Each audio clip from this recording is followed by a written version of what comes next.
The Caged Falcon. The palace of Zahrabad glittered like a jewel beneath the desert sun. Its marble domes and towering spires shimmered with gold and ivory, symbols of pride for the kingdom. Yet inside those majestic walls, Prince Ayaz felt like a falcon chained to its perch, strong, beautiful, but bound. At 23, Ayaz was the only son of King Cameruddin, heir to the throne, and trained in every art of war, poetry, and politics. He had tutors from distant lands and wore robes stitched with thread dipped in silver. Servants obeyed his every word, yet the prince's eyes remained distant, bored by the rituals of court and the flattery of nobles. What he desired, though he could not name it, was something real, something honest, something free of masks. That day, the prince's prized hunting hawk, Raksh, had injured its wing. Furious and frustrated, Ayaz summoned every royal healer, but none dared approach the wild, hissing bird. Finally, an elderly servant bowed and said, "My prince, perhaps you may consider Mehrin, the healer's daughter from a southern village. Her touch has calmed even the most cursed of beasts." Ayaz frowned. "A common girl? To treat my falcon? She is uncommon in gift, sire, but common in blood." Intrigued more by the challenge to his pride than the promise of healing, Ayaz allowed it. Mehrin arrived the next morning. She entered the royal gardens quietly, dressed simply in a cotton shawl, her hands carrying a worn satchel of herbs and bandages. She was neither tall nor adorned with beauty by royal standards, but she moved with quiet purpose, her eyes calm, observant. Ayaz sat on a stone bench nearby, watching.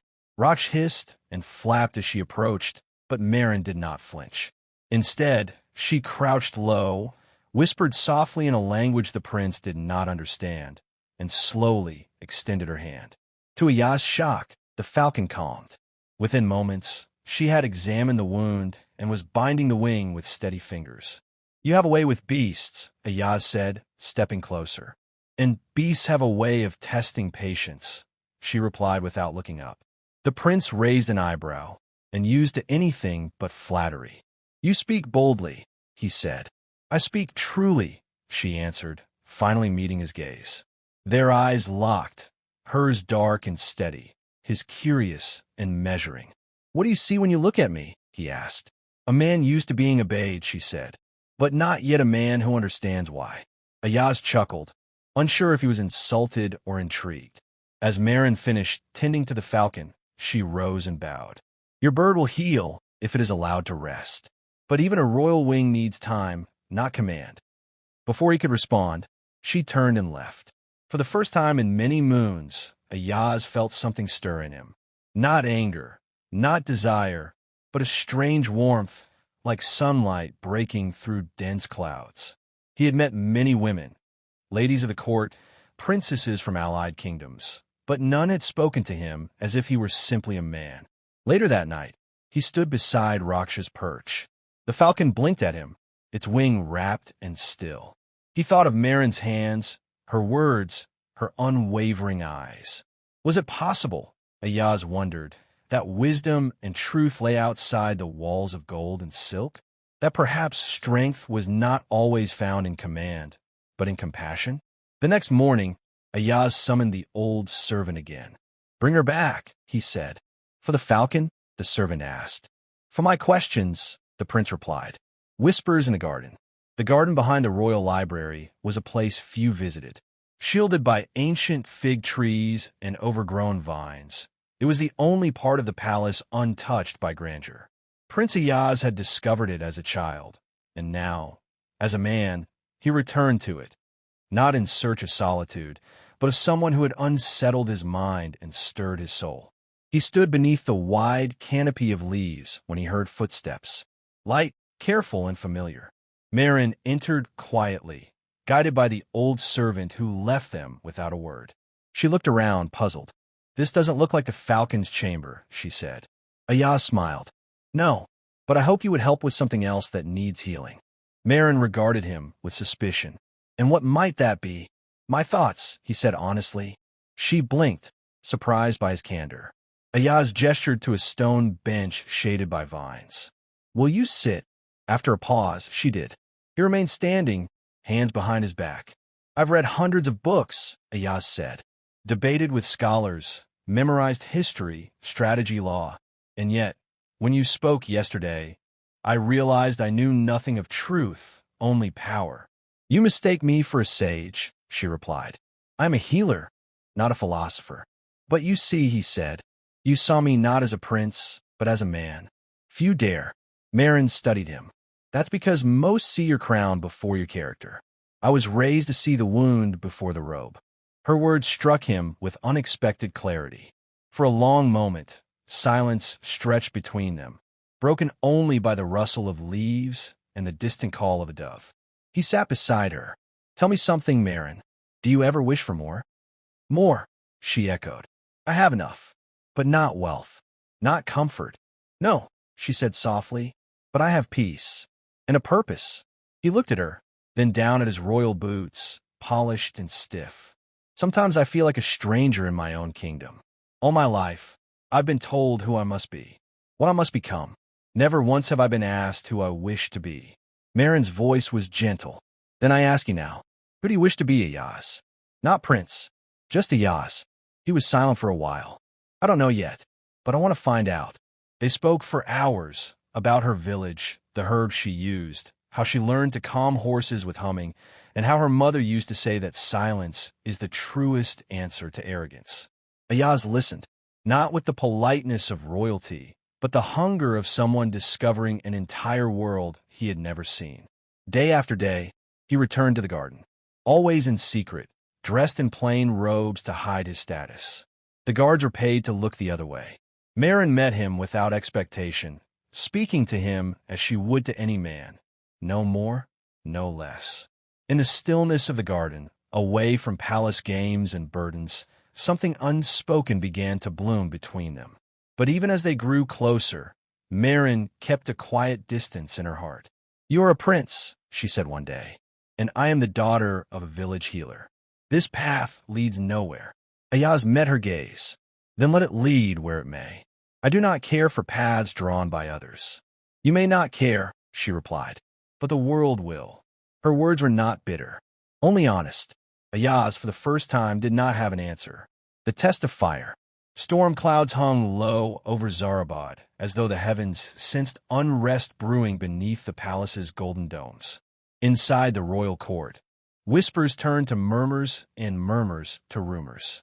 Someone had seen the prince speaking in secret with a common girl, often and alone.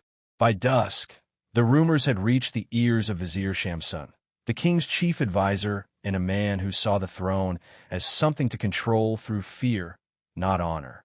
A prince in love with a commoner was not just scandalous, it was dangerous. It threatened the traditions that gave men like him power. That night, guards stormed the healer's quarter without warning. Mehrin was dragged from her home, her satchel of herbs thrown aside, her pleas ignored. She was accused of sorcery, of bewitching the prince with forbidden charms. Word reached Ayaz as he finished his evening prayers. At first, he couldn't believe it. "Where is she now?" he demanded. "In the dungeon, my prince," said the captain of the guard, avoiding his gaze. "On orders of the vizier." Ayaz didn't wait for permission.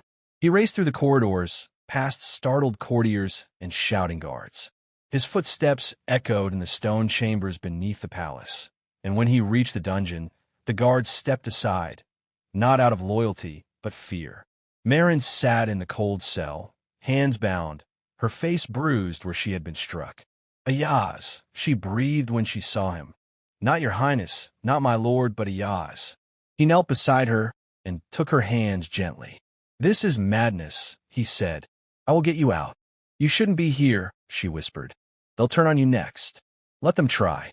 The next morning, Prince Ayaz stood before the royal court. King Cameruddin sat on the throne, his face stern, the vizier standing beside him, smug and composed. "I demand the release of Mehrin," Ayaz declared. "On what grounds?" the vizier asked smoothly. "She has been accused of witchcraft. She has been accused because I, your prince, walked in the gardens with her. Because I sought wisdom and honesty rather than deception." "Exactly," the vizier snapped. "A prince has no place among peasants." It invites weakness. Contempt. King Cameruddin raised a hand. Ayaz, you know the law. The royal blood must remain pure. You are the future of this kingdom. Ayaz looked at his father. Truly looked, not as a son to a king, but as a man to another man. Then let me speak plainly, he said. I have met lords with silk on their backs and poison in their hearts.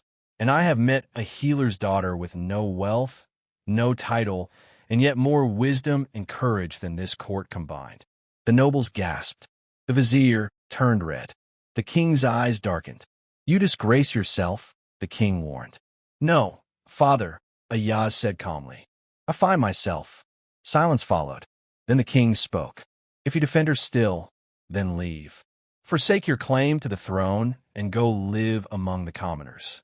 Ayaz looked at Mehrin, standing behind the guards, her head held high despite her injuries. He turned back to the throne and removed the emerald-studded sash from around his waist, the symbol of his royal status. I do not need a crown to serve what is right. He laid the sash on the steps of the throne. Then he walked to Mehrin, took her hand, and led her out, through a stunned court, down the palace steps, and into the uncertain future that awaited them both. The people of Zahrabad watched as their prince chose love over power, truth over tradition. And in their hearts, many wondered if perhaps that was the kind of ruler they had always longed for. The crown and the promise. A year passed. In a quiet village beyond the southern hills of Zahrabad, Ayaz and Mehrin lived in peace. Their home was modest, a clay-walled cottage surrounded by herb gardens and fig trees, but within its walls, laughter and learning thrived. Ayaz worked the land with his hands, something he had never done in the palace. He built shelves for Mehrin's medicines, carved spoons, hauled water. In return, Mehrin taught him how to listen to the earth, to feel the rhythm of seasons and the healing power of roots and silence. They were not rich, but they were not poor. They had what they needed. And most of all, they had each other. But the world beyond their little home had not forgotten them. Inside the palace, unrest grew. The king had fallen ill. Some said it was age, others whispered it was grief. Without Ayaz, the kingdom lacked direction. The vizier had overreached his power, levying new taxes, silencing dissent, and tightening his grip through fear. The people murmured Ayaz's name in the streets, in the markets, and in their prayers. One morning, as the couple harvested pomegranates from their small orchard, a group of riders arrived, royal messengers, wearing the green and gold of Zahrabad. The king has called for you, said their leader. He lies on his deathbed, and the people demand your return. Ayaz looked at Mehrin, then back at the messenger. I left that life behind. The messenger bowed his head. But that life needs you now, my prince. That night, Mehrin and Ayaz sat beneath the stars. He spoke little, his fingers trailing along the rim of a clay cup. You fear becoming who you were, she said gently. I fear losing who I've become, he replied. She took his hand. Then be both. Take your heart with you into the palace. Let them see the man I see, not a prince, a servant of the people. He kissed her hand. Will you stand beside me? Always, she whispered. The return of Ayaz was not quiet. Word spread like wildfire. Crowds gathered on the roads to greet him. Children ran ahead, shouting his name. Flowers were thrown before his horse. When he entered the palace gates, he did not wear jewels or a crown. He wore simple robes, dusty from the road. Beside him rode Mehrin, still a healer, still without title, but honored by every bow she received. Inside the king's chamber, the old man lay pale and tired. His eyes brightened when Ayaz entered. My son, he rasped. You came. Ayaz knelt by his father's side. You called. I am here. I was wrong, the king whispered. The throne needs more than blood. It needs a soul. With those final words, King Cameruddin closed his eyes for the last time. The kingdom mourned, and then they celebrated. In the weeks that followed, Prince Ayaz was crowned not with pomp, but with purpose. His first act as king was to name Mehrin as his queen, not by decree, but by choice before the eyes of the people. Some in the court grumbled, but the people cheered. Together, Ayaz and Mehrin reformed the kingdom. The walls between palace and village grew thinner. New schools were built. Farmers were given land. Healers were trained in every province. Ayaz ruled not above the people, but among them. He still walked the garden behind the royal library, but now it bloomed with life and laughter. Children played where politics once whispered. And in that garden, many years later, a stone bench bore an inscription. Here bloomed a love that defied fear, and a kingdom that remembered. Moral: when love is rooted in truth and leadership guided by compassion, even the mightiest thrones can become seats of justice, and even the humblest voices can change a kingdom.